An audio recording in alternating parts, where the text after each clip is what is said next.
everybody. Everybody wave at Ethan. 4 Wednesdays in a row of reading event. And as our videographer, thanks also to the Motion Media and Design Lab for sending him. I appreciate it. Thanks to the Department of English Linguistics and Writing Studies, for whom this particular event is especially possible as this came out of their speaker fund, and thanks to the library for all the extra things you do, especially tonight, to make this event happen. When I pick people to come and visit with my classes, hello students, and visit with the public, hi the rest of the public, I try to pick people who aren't just great writers, but who really exemplify writing lives, who can show my students what it's like to make a life as a writer. And I'm super happy to have our readers here this evening, not just to share their writing, but to really model what it means to make a life as a writer. Our first reader is Jeannine Ouellette. Got something here that I could read, but wow. So The Part That Burns, the memoir, super exciting, but only part of all the awesome things you do. Past life as a journalist, an editor, helping other people write, as a facilitator of writing groups and creative writing, having taught writing in prisons, having taught writing to everyday people, to healthcare professionals, a whole variety of human beings. Really glad to have you here. Really glad to share your writing and your story with my students. Are you ready? I'm ready. Thanks, David.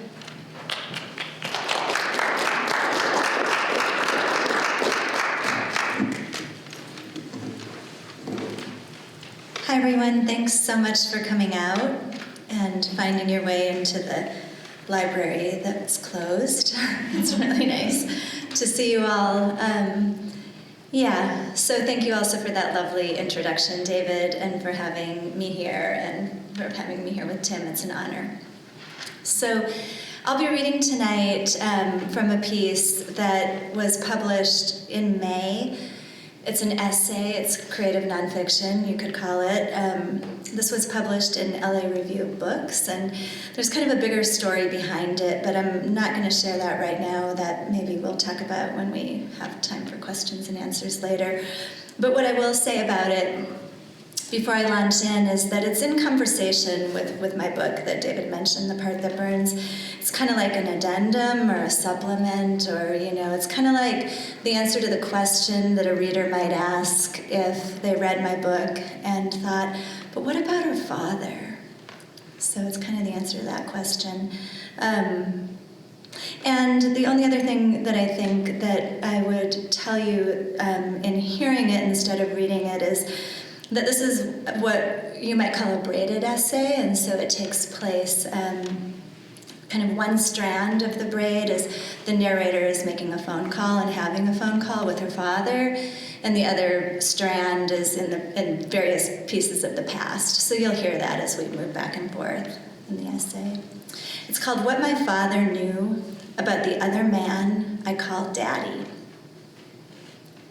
One late afternoon in 1993, when the air cracked with spice and decay and the precise chill of what was to come, I picked up the kitchen wall phone and dialed my father in Florida. Even then, we spoke rarely, once or twice a year. I didn't call him because his wife always answered the phone. He didn't call me because, well, I don't know. I was 25 that autumn, living in the rural township of Center City, Minnesota, with my husband and children. Sophie, a feisty foal at 2, and Max, a round-bellied baby, just stretching past colic. Our old Victorian home, all gingerbread and sloping floorboards, overlooked North Center Lake, and although I didn't yet see this, all that wide-open blue made for a painterly but desolate view. I was lonely in those years, full of longing. I imagined, as many do, especially in the liquid dreamscape of new parenthood, that I might finally speak to my parents about certain lost things, like my childhood. On this singular fall day, I wanted to understand what my father knew about my stepfather, Mafia, the other man I called Daddy. the man who with his strong, hairy hands shaped me into the woman I would become. When my parents divorced, I was 2 then, my father would come on Saturdays to take me to the Duluth Zoo. I loved those outings, even though I saw through some watery precognitive lens that the zoo was a bleak and barren place. This was the very early 1970s. Lions and tigers in tiny metal cages, yowling, pacing. Bears much the same. Monkeys too, though maybe monkeys came later at different zoos. Poor things, my father would say, as the lions banged themselves against the bars. Sometimes he'd shove his hands into his pockets and chuckle a little in a way I didn't understand. As we ambled through the exhibits, my father would buy us clouds of pink cotton candy, red and white and blue snow cones, and popcorn in festive theater-style boxes. When it was over, he would, to soften my sadness, pause near the exit at that magical glass-fronted machine. There, he'd boost me up to drop in 2 quarters, then set me down again to watch in amazement as the machine molded a waxy animal figurine right before my eyes, then spit it out, hot and soft and off-gassing, right into my cupped palms. For years, I saved those animals, breathed them in, even though, once cooled and hardened, they lost their comforting plasticky scent. That didn't matter, though. I could conjure it if I closed my eyes. I still can. They smelled like love. My father has never lost his temper in my presence. He's a gentle human, and as a child, I loved that about him most of all. But gentleness and love are not the same. In 1993, we still paid by the minute for long-distance calls. My aim the afternoon I phoned my father was to somehow, with reasonable efficiency, reach the point. Reach the shadowed center of my childhood and feel my way into what he knew of it, except I'd only ever traveled this route with my mind's eye or in nightmares. I had no map for reaching this place in the light of day, with words as my only transportation. Already, baby Max was stirring from sleep, and Sophie was feverishly shredding the vitamin catalog I'd forfeited to distract her. I took a breath and launched into a tribute to those distant zoo days, my love for them. And all those treats, I said. I knew you didn't get treats with your mom, my father said. I was too afraid to ask, I said. She was so hard on you, he said. It seemed a door had swung open then. Yellow light spilled onto the floor of my mind. I wasn't sure how to say it, but then there was that open door, that light. She could be so scary, the way she lashed out. Did you know that about her back then? Sure, my father said. That's why we divorced. Once my parents split up, change burned hot, or maybe it's only that I wasn't old enough to notice change before the divorce, and then I was. Both my father and mother remarried within 2 years. My stepmother, Debbie, at 19, studied music at the University of Minnesota Duluth. 10 years younger than my father, Debbie had little interest in playing house with children who weren't her own. My mother didn't attend the wedding. I don't suppose she was invited, as per 1970s norms. But she did sew a party dress for me. White cotton with delicate pink flowers and a wide, shiny sash around the waist. My mother curled my hair, too, and tied it back with bright ribbons. She sent me off with a gift-wrapped box for the bride and groom. This, to be the bearer of a gift, was thrilling, especially because I didn't know what the box held. I wanted my father and Debbie to open it now. I begged and begged. I lacked any understanding of wedding protocols and could fathom neither their nonchalant stalling nor their subsequent requests that I settle down. I know only that later my mother spanked me with a hairbrush on my bare bottom for misbehaving at the wedding. Apparently, Debbie told on me for pestering, or maybe my father did. Regardless, the spanking hurt. Afterward, the newlyweds moved 3 hours south to Minneapolis. It may as well have been Alaska or Hawaii or even the moon, because now I saw my father only once a year, in summertime. He still took me to the zoo.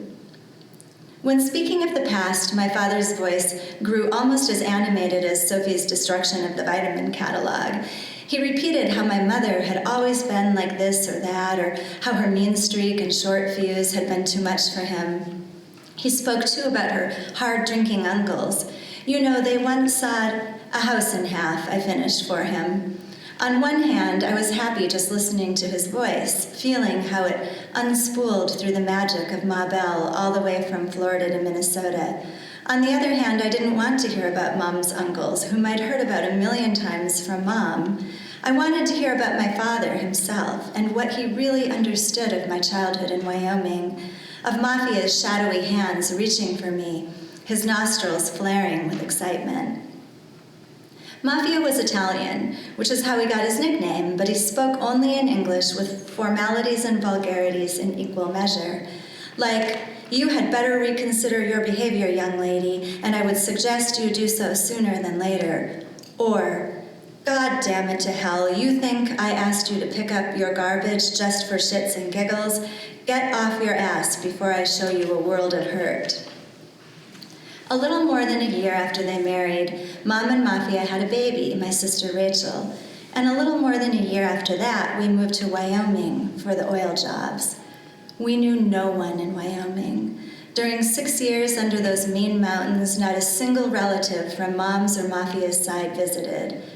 What I believed then and for a long time after, we were completely alone in those endless fields of dust. No one could have known about Mafia. How could they? Mafia was a serial pedophile. I was 4. Mom's not speaking to me, I told my father, as fallen leaves swirled in their tight cyclones outside the kitchen window. I was steering us away from Mom's uncles and back to the point.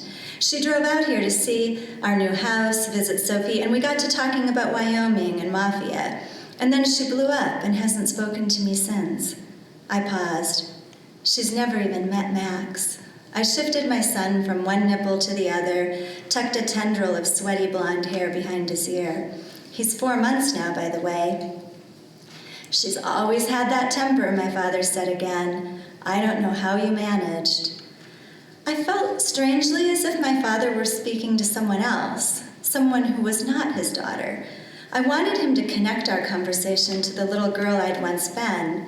I guess, the reason Mom stormed out is because she admitted, accidentally I think, that she always knew about Mafia. Something about how she tried back then to make him get counseling for what he was doing to me. I had no idea she knew all along that Mafia was molesting me, years before I told. My heart was beating so hard I felt faint. Max pulled off the nipple and arched his back. I hefted him onto my shoulder. You know what I mean? I said to my dad. Sure, he said, I know what you mean. I knew she knew. I knew too. I think everyone knew. Once a week during those first years in Wyoming, my mother would drag a chair to the kitchen sink and beckon me, hair washing day.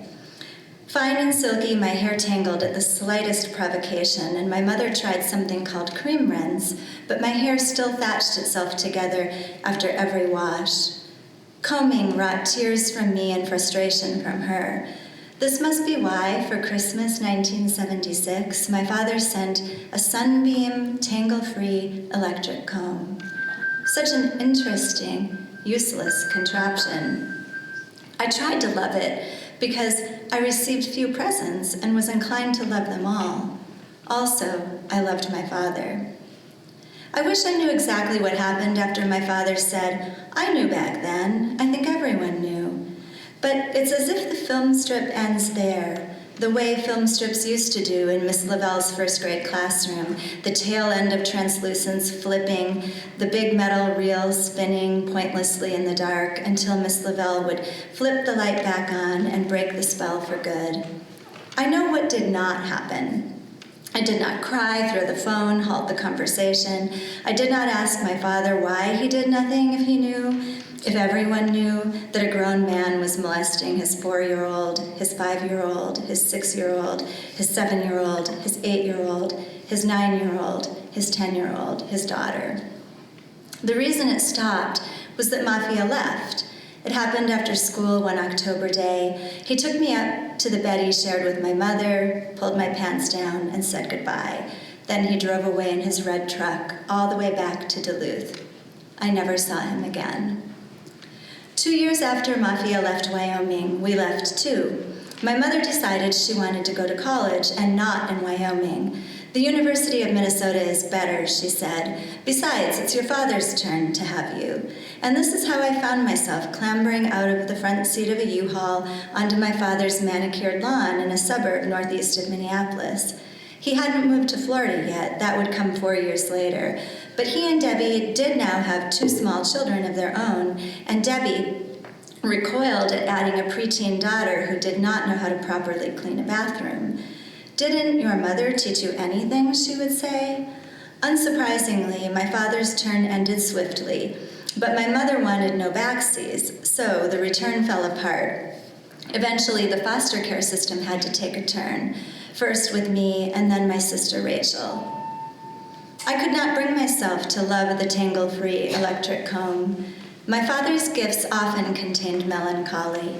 I loved the transistor radio he sent when I was 10, but the footed pajamas the following Christmas were misdirected. I wasn't a baby. Still, I'd have appreciated the pajamas more had I known that soon enough my father would stop sending Christmas gifts altogether. For some string of years, he sent birthday cards with $50 checks. Eventually, those too evaporated. I don't know why. Maybe I didn't send my father enough gifts. When I was little, I loved saving my birthday money from my Nana to send him soap on a rope. When I grew up, I'd send Harry and David holiday baskets. Those pears and caramels, while impersonal, were surely better than the birthday package I assembled soon after that unnerving phone call about everyone knowing everything all along. Note that retail options in our rural township were severely limited. I set out with Sophie at my side, clutching my hand and Max in the stroller, while I steered effortfully with my other hand, and as we edged down the steep sidewalk to Center City Drug in a light, cold rain. The old-time pharmacy had a heavy glass door, which I held open with my shoulder as I hefted the wet stroller through. Inside were 6 or 7 dusty aisles worth of miscellaneous over-the-counter drugs, off-brand cosmetics, cleaning products, reading glasses, and an entire shelf of porcelain figurines. I found my best options beside the rain-streaked window on 2 spinner displays, one holding outdated cassette tapes and the other filled with paperbacks. From the first spinner, I unearthed a Kenny Rogers album, 20 Greatest Hits. Did my father like Kenny Rogers? Max was starting to cry, and Sophie clutched a figurine in each fist. I threw in some chocolates and a Stephen King novel to hedge my bets. The pharmacist himself, a kindly man in his 50s with a neatly trimmed beard and aviator glasses, rang up my purchases. He looked, I couldn't help but notice, a little like my father. "Here you are," he said. "Careful out there. Freezing rain's coming." When I was 18 years old, I got the notion, as if compelled by an outside force, to visit my father in Florida over Christmas. I'd recently aged out of foster care and hadn't celebrated anything resembling a family holiday in many years, and I had enough money from my job at Speedy Market to buy a ticket on Northwest Airlines. I wore a lot of black turtlenecks in those days and sat in the plain smoking section with my endless Marlboro Lights and diet soda. At first, the visit felt almost surreal in its normalcy. Debbie behaved like an aunt I'd never met. My younger half-sister, Jenny, 9 or 10 at the time, was curious about me in a friendly way, recalling how I'd lived with her for a little while when she was in preschool. "Did you used to melt cheese on crackers in the microwave?" Jenny asked. "I did," I said, "after school." "I knew it." Jubilance overcame Jenny as she snapped that stray piece up into the puzzle of memory. My father clearly adored Jenny, who held his hand often and with an easy affection. But as we strolled the wide, sun-speckled paths of SeaWorld on the second day of my visit, it was I who spontaneously reached for my father's hand. It was smaller than I remembered and warm. A lump formed in my throat. I held on to my father all the way from the Stingray Lagoon past the Dolphin Cove and Dolphin Theater to the big aquarium where he finally pulled away to fish something from his pocket. Later that night, the lump in my throat became a scratch, then a fire, as I lost my voice completely and spiked a fever of 104. I spent the holiday in bed, trembling and sweating through the last nights I would ever spend in my father's home. This would also be our last trip to a zoo. In 2018, I attended a writing conference in Tampa. My daughter Sophie, beautifully grown but still feisty, thankfully, had become a writer too, and we were sharing an Airbnb on Davis Island, a strip of land across the bridge from the conference center. At the tip of Davis Island, nearest to the mainland, sat Tampa General, where my father had a cardiology appointment the first morning of the conference. He'd recently suffered another serious heart incident and undergone some procedure. I knew about his appointment because I'd phoned him several times about my trip, but we hadn't firmed up plans. I felt obligated to keep trying. Not only was I actually in Tampa, but Sophie was too, and my father was 75, plus his heart. The thing is, Deb has her Medicare reporting due, my father said. She can't spare the time to drive me. My stepmother works as a hospital administrator or maybe a private consultant now. Either way, she couldn't join us for lunch or wait in Tampa while we lunched or drive back and forth from their suburban home to retrieve my father if he spent an hour at lunch or even 30 minutes at coffee, as I suggested as an alternative. The only option, since my father wasn't allowed to drive due to the heart procedure, was for Debbie to drive him straight home after his appointment. But you could come out this way for dinner, he said. Sophie and I had no car, and an Uber ride to my father's suburb would cost about $100 round trip. My plastic zoo animals disappeared somewhere in Wyoming. We moved a lot, 5 times during those 6 years, and I imagine they got swept away during a packing frenzy. They were just plastic zoo animals, neither precious nor valuable.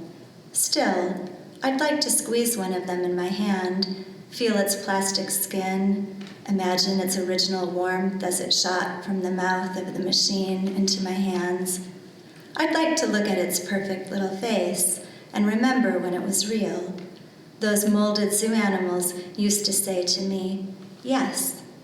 I wonder what they would say to me now. Sophie and I Ubered to my father's house at the end of that first long, exhausting day of conferencing. Thank you for doing this, I told Sophie. I don't think I could do it alone. Debbie opened the door when we arrived. Her hair was curlier than I remembered. 2 little dogs hovered behind her. She exclaimed over Sophie, how she'd grown in the decade or so since Debbie had last briefly seen her. Jack, Debbie called, and my father appeared in the atrium. He shuffled under the weight of his oxygen backpack. He looked smaller, much smaller than I'd ever seen him. The restaurant's just a few minutes down the road, Debbie said, and I asked if she would be driving us. She shrugged and repeated that it was just a few minutes down the road. My father clasped his keys. The restaurant was huge, bright, deafening, one room sprawling into the next. Sophie and I ordered an appetizer, salad, and entree to share, which proved a shocking amount of food. My father's entree, in contrast, was sensibly portioned, some kind of shellfish, I think. We all conversed, or tried to. Between the restaurant's distracting din, my father's hearing loss, and the unhandy reality of our unshared lives, we mostly repeated ourselves until one of us pretended to understand. In the 1970s, divorce was stigmatized, but simple. When other kids asked about my dad, I'd say, I don't have a dad. This was how all kids of divorce, however few of them I knew back then, spoke. But I did have a dad. He was out there through it all, even if it didn't feel that way when I was little. He was there, and he knew. So was he there? It's a riddle with no answer. In my father's driveway, Sophie and I climbed down from the truck with our teetering to-go boxes. I realized it was going to take a while for our Uber to arrive, and my father invited us in. It felt too awkward to refuse. Would we otherwise wait in the driveway? My father typed some numbers into the front door keypad. A beep, a red flash. Another try, another red flash. "Damn thing never works," my father muttered as he dug out his phone to call Debbie. Sophie and I exchanged glances. Once Debbie let us in, she and my father sat side by side on a small sofa with their backs to the open staircase, while Sophie and I sat on another small sofa, facing them. Between us, those two little dogs, wagging their tails and wiggling around on their backs, shamelessly begging for love. One wore a diaper, which I noted out loud. "Oh, she's a rescue," Debbie said. "Obviously abused, never even house-trained. It's a crime how some people treat animals." "It makes me sick," my father said angrily. "People who hurt animals should be locked up." "She wouldn't even let us touch her at first. She was so traumatized. But you're okay now, aren't you? He leaned down to tousle the dog's silky fur. I slid off the sofa onto the cool tile floor and called to Diaper Dog. She bounded over to lick my hands, my arms, my face. She played and panted and wriggled. I nuzzled her and she twisted and whined with joy. Something in me cracked then. I burst out laughing. The ceiling height windows edging the front door gleamed suddenly as two streams of light shot through the dark glass, briefly revealing low smudges from the dog's noses and paws, and lighting the distance between here and there, the way back home.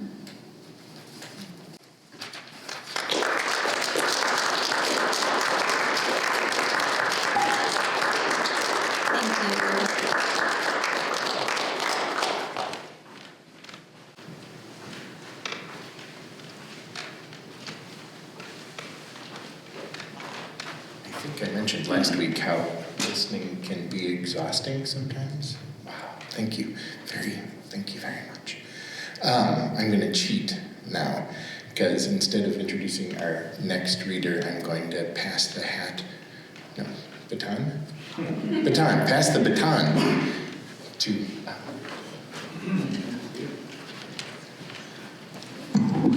Hello.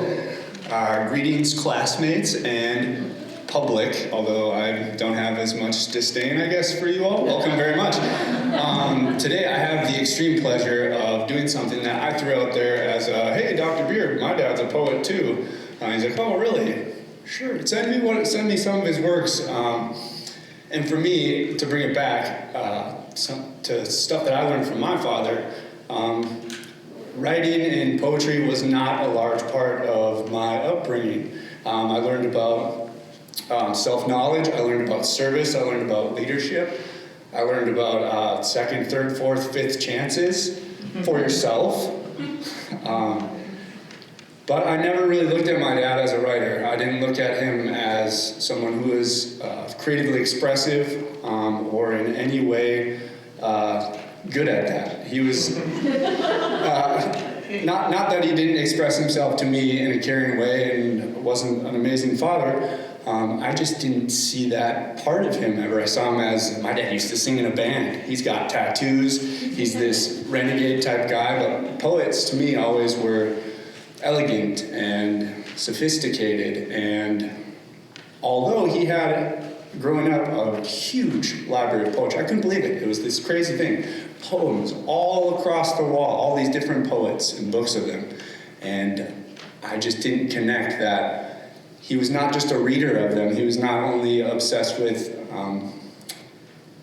learning from them, connecting to them, expressing himself through reading and his own writings that I hadn't gotten to see until one day, during, I think it was shortly after the pandemic started, he sent out a mass text to the 8, he has 8 children, I'm the second oldest of them, and he said, I put out some poems. I sent some out. Oh, okay, sent out some poems, that's good. I think it was over 100, or maybe his entire life works. He just decided in one shot, you know what, I'm done with this, beat cancer, I've got to the point in my life where I'm not really afraid of too much and what people have to say about what I'm writing, so I'm going to put it out there. And so I was really proud of that. Cool, go Dad. And then they started getting accepted. And then he'd send in another, like, hey, got another one. And we'd check out the journal. Things just kind of kept gaining momentum and moving forward and forward. So the biggest thing that my father has taught me has been, in the last couple of years as an adult, to grab a hold of what you want to do with life and just take off, because it doesn't really matter what everyone else thinks. And some people might actually enjoy what you have to put out there. So I would like to introduce my dad, Tim Moder.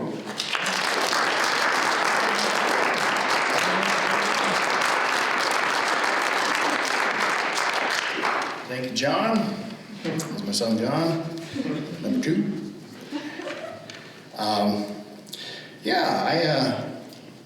I gotta say, I was reading poetry when I was very little. Love poetry. Thank you so much, Dr. Beard, for having me here, and class and public, and everybody. It's very, very good to be here. I guess the one thing I would say, kind of in response to what John was talking about, is I was going to be a poet before John was around. And I went off to college down in Chicago, and I had a couple kids and needed to go to work, and so I got in the painters union and started doing some stuff, and you got to make some money, and everybody in my life told me, you can't write poetry. They didn't mean I couldn't do it, they just mean you can't make any money. And so I kept doing it and putting it in a drawer, and because they didn't say I couldn't do that. I just had to do some other stuff. But after I got to be about 40, 30, somewhere in there, I thought, I'm never going to publish any poetry. I'll just write it, and I really loved writing it enough to where that was fine. So I don't know what happened.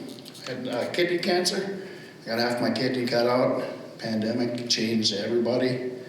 And they invented an application called Submittable, where you can put digital Word documents and you don't have to mail anything out. You don't have to get any stamps. And when you're finished with that, you can do another one. So I didn't do 100. I did a few.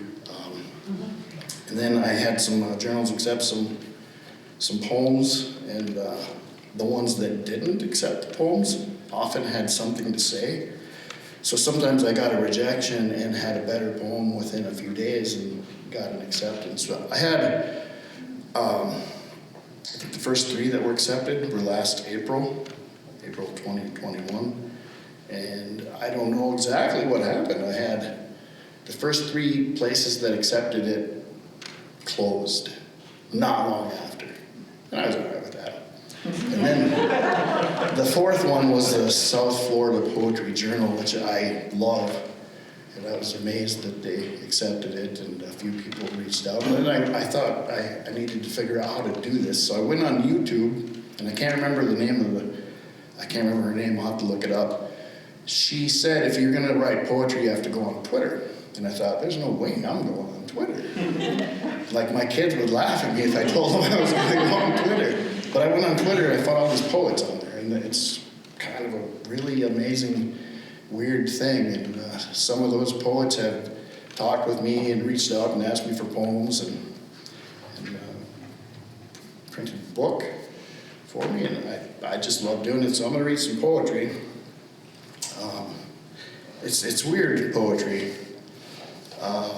Like I say, most of my life and they thought I was playing Tony Hawk on the computer in the bedroom, and they used to make fun of me for just sitting there playing Tony Hawk all the time. But I was writing poetry a lot of the time, and what I write now is mostly outdoor stuff.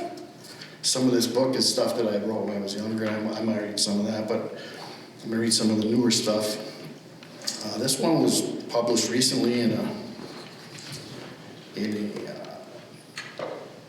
it's called Red Ogre is the name of the publication. It's a really, really cool publication. It's called Photo Album.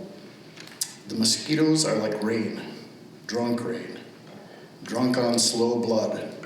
The sun is like a summer friend, here and gone. Tired on the screen porch, I'm pictures stuck in plastic sheets on harvest nights. Rafting the Nimicoggan, portaging on Lake McGeesee, camping in trees, canoeing the Brule, hiking the Continental Divide. I'm other pictures, undeveloped, of staying too long on the ends of docks, unwilling for the day to end, of falling down with a wet and heavy back, unable to stitch another hour to the disappearing day. Pictures of lighting Coleman mantles, crawling under cracked stone bridges, wading, shaving in rivers, gathering wood, lashing poles, soaping the kettle, blowing on birch bark beginnings and endings of fires. The neighbor's bug zapper calls out in alarm. Amused, I hit the snooze bar one more time. Spiders in the corners of the tent. Spiders under loose bark. Spiders in dry shoes. Spiders in hair. Spiders. And when I was writing poetry, I would just try to capture what I had been through. And again, just for myself. So here's one. I'm going to put a Thursday night poetry group. I think it's been very important for me. I have a Thursday night poetry group on Zoom, people from around the country, and we all write and publish poetry. And much like me, it took me 3 or 4 weeks to figure out how to get my picture up there. So, I mean, I could read. And there's a poet in South Africa, and she was having trouble with her thing, and she said, I know how not to disappear. She meant, and I was like, I gotta write a poem. It's called I Know How Not to Disappear. So this is for Rory in South Africa. I know how not to disappear. It's mostly breathing and hanging around old haunts. I gently dig my heel into soft earth. I'll do it over and over if the ground won't give. I settle in, stare into the distance, pick a tree or a bush or a patch of ground at the edge of periphery, go back to breathing. Don't think, but wonder. Wonder about playing dice with the Danish theologian, or reading Colin Wilson, not for fun, but as a lesson plan. I wonder about the patterns on the inside of birch bark, or if I could practice photosynthesis if I ate a lot of trees. Return to breathing. Sometime during this reverie, 3 deer appeared halfway between me and the cloud of certainty. Slowly, they realized me, realizing them. I had a chip on my shoulder when I was growing up in the Painters Union, having back surgery, not being able to feel my hand, and I used to get mad at people that had gone to college, had the chance to learn about how to write, and I got over that sometime. I don't remember when, but I don't know a lot about how to write. And now I have some books that can teach you how to write, and you can find that stuff. So I was reading about this thing called scansion. So people can look at a poem, and they look at the meter and the feet that are in the line, and they can study whether you are using iambic pentameter or something like that. But I couldn't figure out how to do that. So John and I were walking in the woods one day, and we found a bunch of deer that had been eaten by wolves. And most of the deer were not.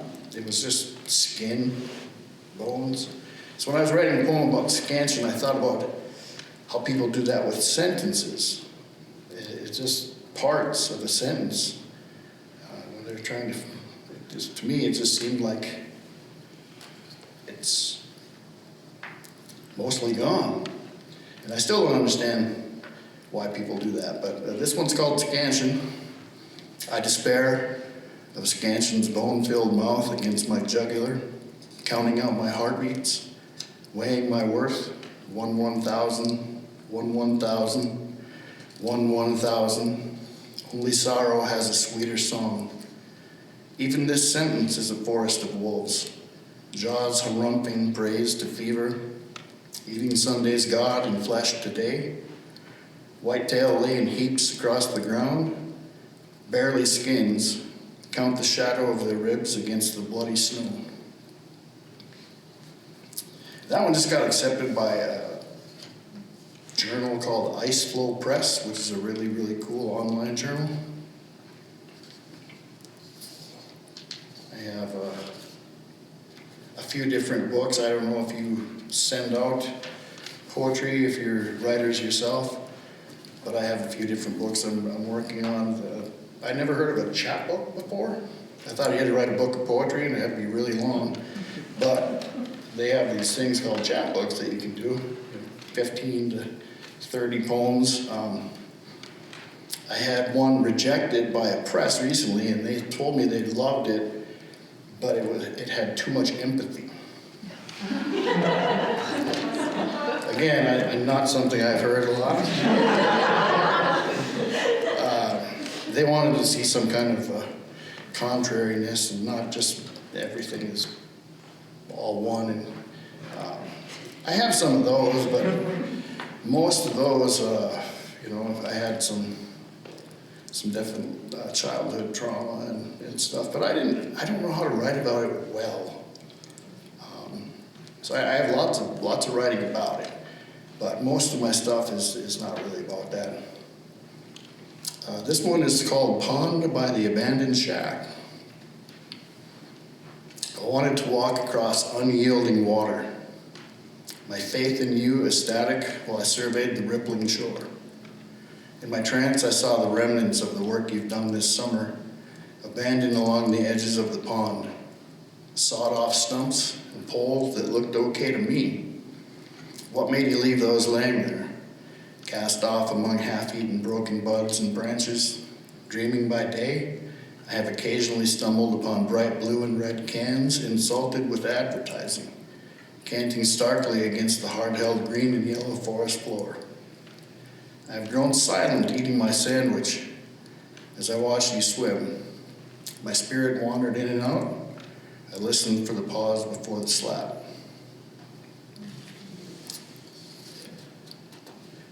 I think I'll try to read one of these out of here. I do have a chapbook that you can get on Amazon. It's called All True Heavens. And I had a poet reach out to me and solicit a poem. Joan Kwan Glass, who's an amazing poet. I love her. I got an email from her one day, and she asked to see some of my poems for a journal that she was a guest editor for. And she picked this one. It's called All True Heavens. And she said, when she picked it, she said, I don't know exactly what it's about, but it sounds like it was about some stuff that happened when you were a kid, and it's not very graphic, but it became the title of the book, All True Heavens. And your house has hidden doors, as do all true heavens. Through them we follow silver smoke and footprints from incense in secret, alone, to yesterdays, where girls in candy dresses walk among the living and the dead, speaking haiku. They ask, is this an agate? Is this an agate or a door, or possibly a key? The morning brings a green that reflects the infield. There are angels on top of Patterson School. See the ghosts of first kisses painted in block letters on taconite trestles. We swore an oath. We said more to ourselves than each other. We swore, but nothing grows when planted in memory. Not people, not trees, not promises. Here the land is not sick. Cars don't chase us. Nobody watches the news. They teach us to tie tire swings to the ugliest tree by the river and to jump without regret. We lay in raspberry fields behind the university, where and when we stare up at opening clouds, we wish them into recognizable features. A moon suspends over the Ferris wheel. I just got teeth. So it's really weird for me to read out loud and be able to say anything that resembles an S sound.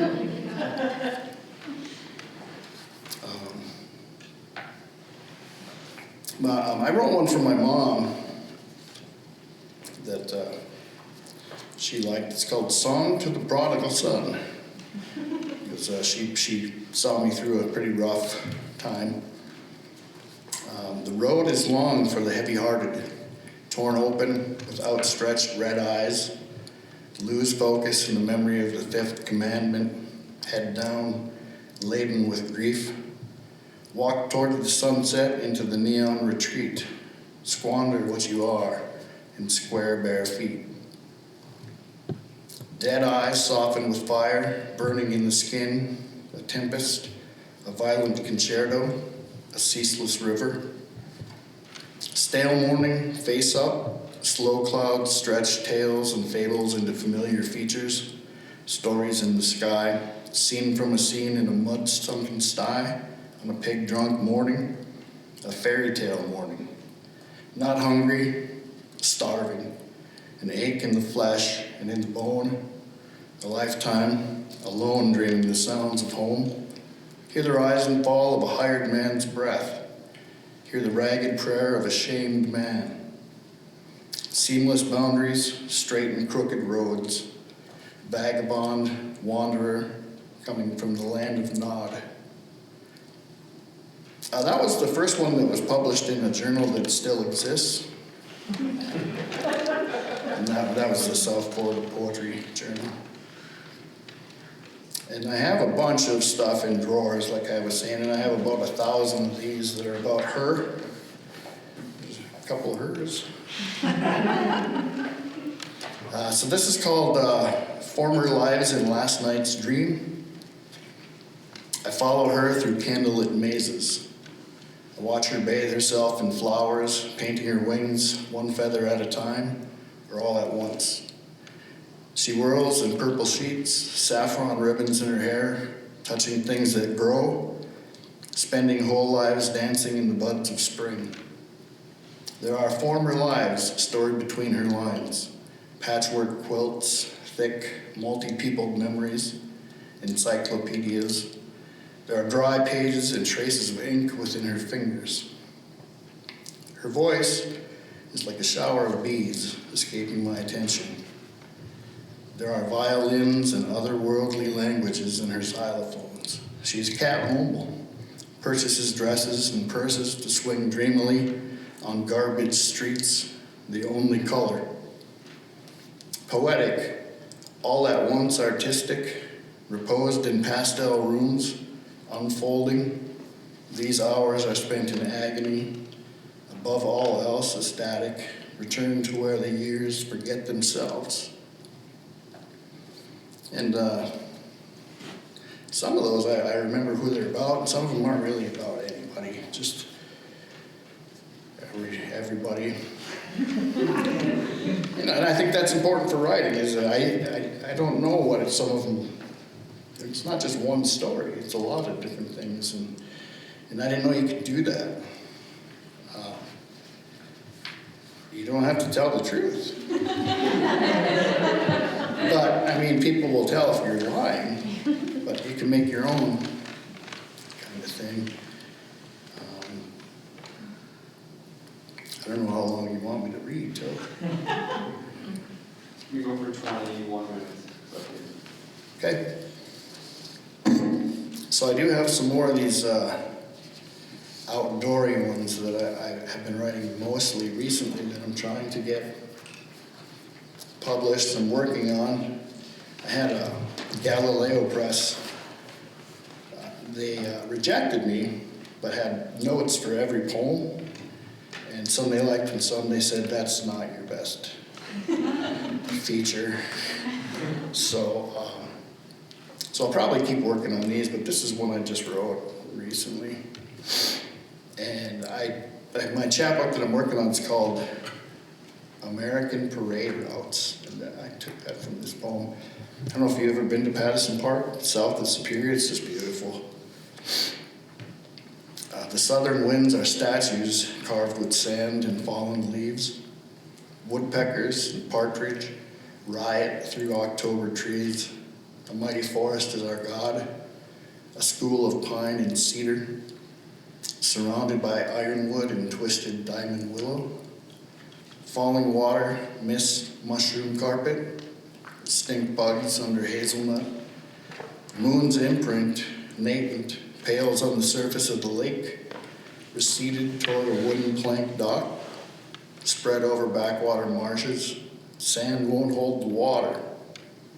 Time won't hold back empire. First kissed by glacier, this wilderness eventually becomes American parade routes where forests wait to up. Two owls practice magic low over rabbit fields. Oh, I want to do that again. So that when they said that this group of poems had too much empathy, I thought I'd probably gotta write something that makes somebody mad. So I did. I wrote this one, and I was thinking about. I ran into a mountain lion behind my parents' house, and they live out by Patterson Park on the Black River. And I was sitting on a stool when it crossed the river.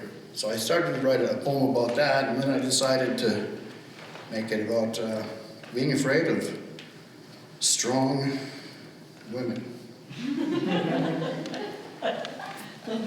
They just gotta write themselves, I think. So it's called On Meeting a Mountain Lion in the Woods Behind My Parents' House. Eurydice came back broken, like Buffy. I watched her walk across the Black River. I watched her roll her shoulders as she breathed her first new breath with mine in the shadow of the water's rush. I heard her padded feet crush on the agonized river stones.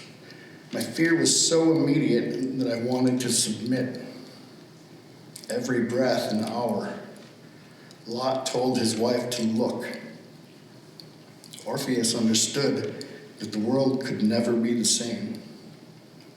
I felt the big cat climb the bank and thunder by and beyond me without so much a passing glance as I sat wondering when I had become so willing to disappear.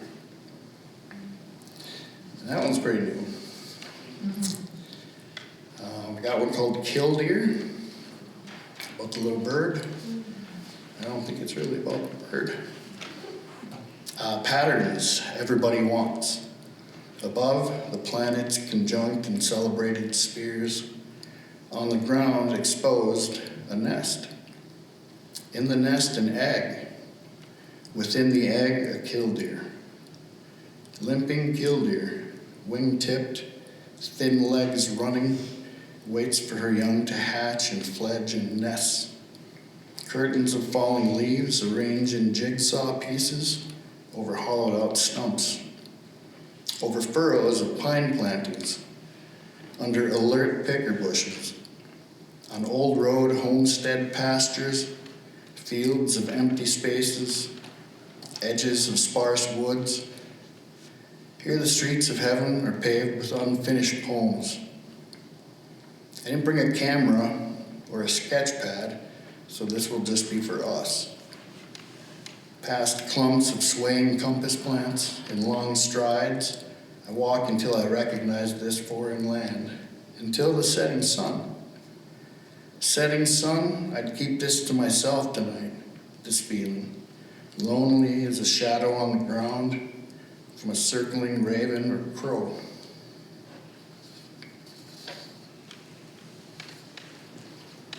I'll tell you a story, just real quick. I used to go down to Knoxville, Tennessee every year to see my friend Peggy. She passed away.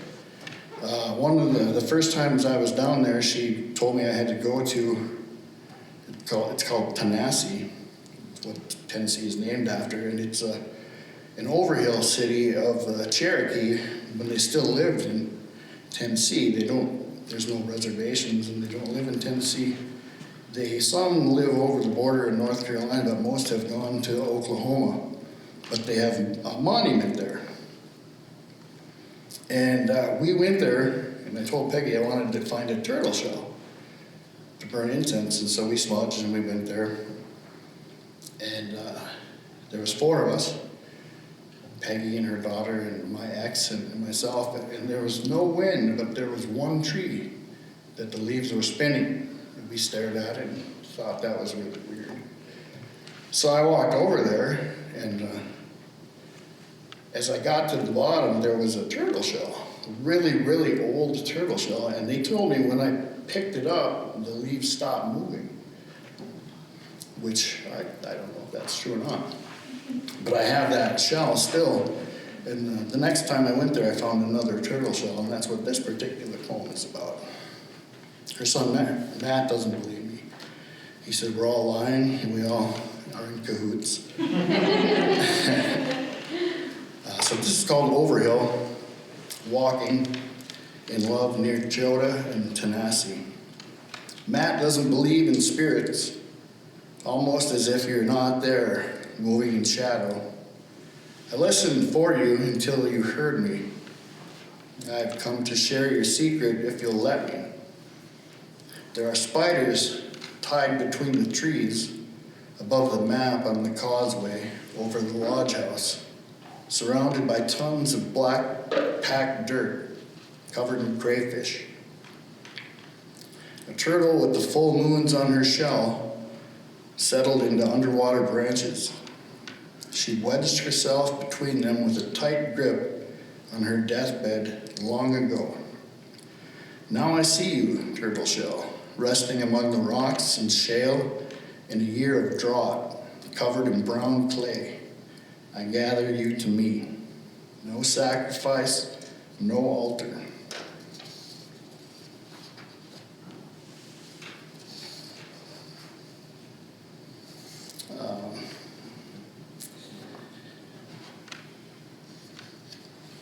When I was a little kid, we used to go to the Hughstown dump, and my mom and dad wanted to show me black bear, and I loved it. I wrote this poem, and then I realized, who goes to the dump? It's like the zoo. It's so sad, but I was so excited to see these black bear. This one's called Among the Sand Hill Crane. A man on a grass throne overlooked the muskeg swamp. He parked his car. He walked among the sandhill crane. He wept. Scales became his eyes. He spent that night and all thereafter recovering from life, asleep in 40-hour weeks, understanding nothing of his family or his friends. Those near to him were distant. He preferred to spend his days in the arms of gentle spirits. When he turned his headlights on at the Hughstown dump, he saw the black bears roving, diapers swarmed by plastic bags and burlap sacks covered in rice-a-roni and pink ribbon. Alone with him, they lament, and mad like all kings before God, crawl. I think I'll read another one here. Most of the poems I wrote when I was younger were about women, and I still like writing them.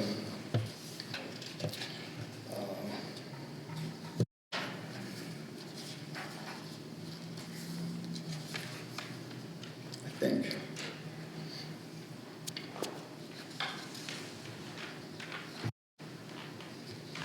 This one is called The Flower Girl. She reveals ornamental tapestries from the Velvet Dynasty, the colors of oyster sand, the coarse hair henna, broadside rye smile, desert skin sprayed with flecks of snow. We trace the rainbow in the sky with tiny fingers placing light in each other's eyes. Indelible, strands of hair and flowers stretched in the warm wind. One by one they fall. Taste her in the desert rain, anointed drops of new life, soft on my tongue like the honey of a prophet. Write her in the sea, never-ending sonnets, wave after wave. A breath in the thrum of the tide carries her name. Paint her in the sky, deep blue brushstrokes, lying under the clouds, memorizing her skin. Maybe one more. We got time for one more? This one's called Friends of Friends. Our favorite girls talk about the moon. Tight hands bled, stomach in knots, hair shorn, incomplete, in plowed fields around fires, or outside swooning, swaying knee-deep in surf, or scrying for money in apartments over bodegas with orange cats stretched on long mahogany ledges. Some wear crowns of silver on newly shaved heads, blue and gold gowns, thin black boots pulled over ebony or porcelain legs, surrounded by friends and friends of friends, born under a full moon as it began to retreat. Vesuvius longed for and sang to the missing sky, head thrown back and abandoned. A deep voice burst from his diaphragm. In rage and placidity, he remade the land in love.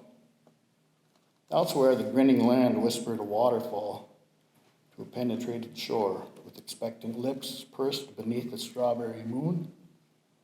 Dancing beneath Big Sur, baptized in time, Grundians shoved themselves onto the sand. On the surface, nothing moves but the goddess, a sure shadow over cracked craters, as above, so below. Card maidens find life in dust. Their eyes and ears and throats delight to be the center of the storm. With beautiful translations of Luna on our tongues, we descend and ascend to the sky as each other tonight. Thank you.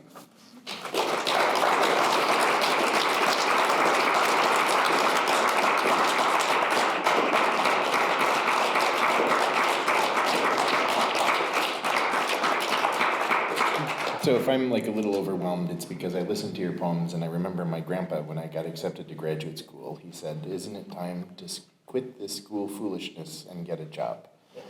And I'm glad my mom didn't make me listen to him. And I'm glad to hear your story, and I kind of wonder what he might have done if he could have picked up a pen the way you have.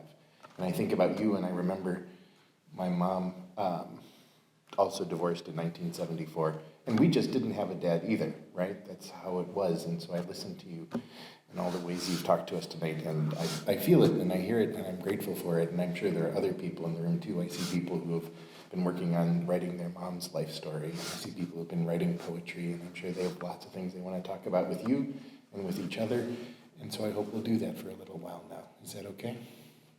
Thanks, everybody.